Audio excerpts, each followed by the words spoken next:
পবিত্র ঈদুল আজহার শুভেচ্ছা সবাইকে। আশা করি সবাই ভালো আছেন। সবাইকে অনেক অনেক স্বাগতম। আসসালামু আলাইকুম। আজকে তৈরি করব বাচ্চাদের বায়না মিটাতে মচমচে আলুর ফ্রাই। 2টি আলু লম্বা লম্বা এবং চিকন চিকন করে কেটে ধুয়ে একটি বাটিতে নিয়ে নেব। স্বাদমতো লবণ দিব, মরিচ গুঁড়া দিব, অল্প কিছু সয়া সস দিয়ে দিব। হাত দিয়ে ভালো করে মেখে নেব।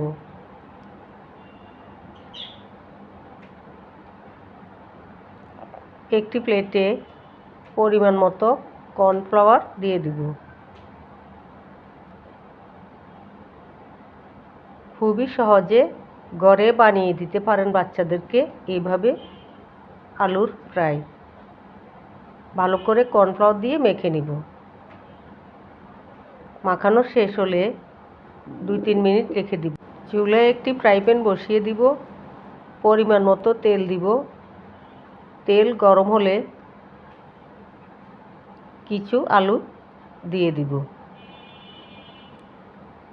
একেবারে লাল লাল মচমচে ফ্রাই করে নিব। যদি আমার মচমচে বাচ্চাদের জন্য আলুর ফ্রাই ভালো লেগে থাকে, আশা করি সবাই পাশে থাকবেন। আবারও সবাইকে ঈদুল আজহার শুভেচ্ছা।